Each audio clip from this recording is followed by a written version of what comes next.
back. Well, owning a home has been for a long time a way to create generational wealth in the U.S., but a tough housing market is taking its toll on many Americans.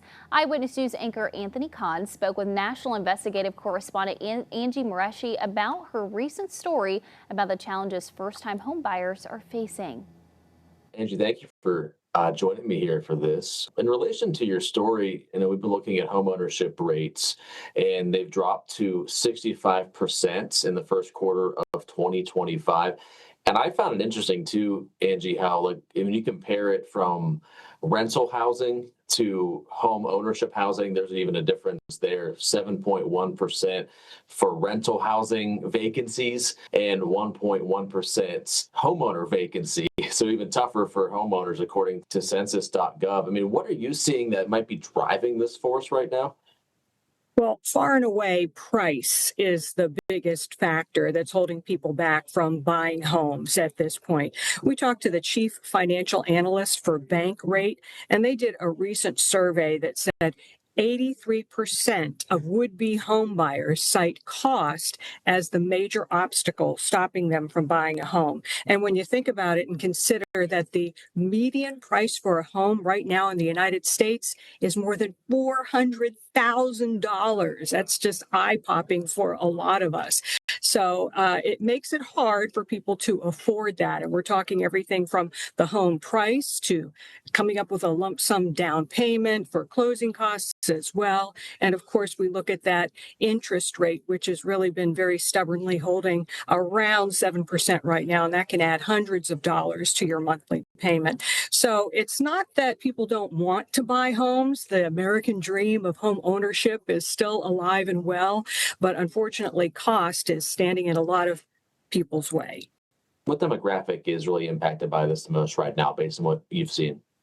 Well, when you start digging into the numbers and the census data, we're really seeing young homeownership impacted by this the most. Right now, the homeownership rate for people under age 35 is 36.5%. That's about 1% lower than it was last year. And it goes back to that issue of cost and price. And we're not only talking about the price of the home, but the Bankrate survey also asked young homeowners, those under age 35, what their biggest regret was.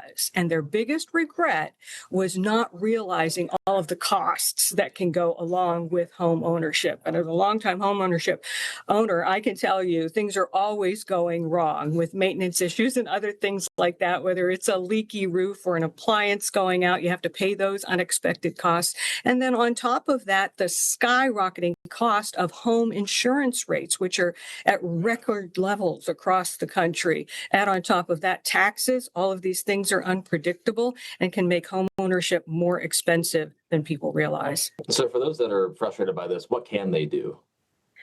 There is a lot of help available, believe it or not. You might not realize it, but states across the country all have housing agencies that work with HUD-approved lenders that offer homeowner assistance programs. And a lot of those assistance programs are going to first-time home buyers. And this is something that really surprised me. You may not realize, but a first-time home buyer doesn't necessarily mean it's the first time that you're buying a home.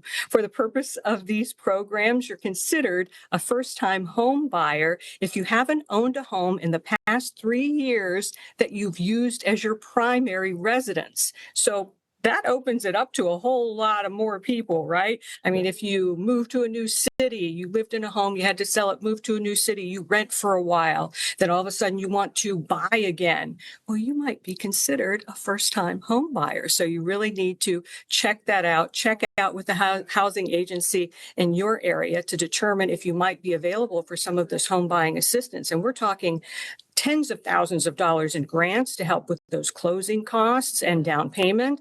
We're also talking about interest rate subsidies, which can lower your interest rate by up to 1% here in Virginia. The woman I talked with qualified for a program called Spark that reduced her interest rate by 1%. And that can really save you a lot of money in the long run.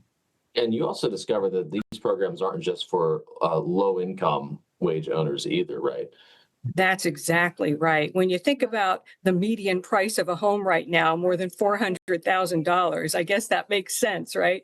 That it's not just low income home or wage earners. So here in Virginia, I'll give you that example again because we were looking at that specifically. But basically, a two-person or fewer household can qualify for home buyer assistance making $141,000 a year.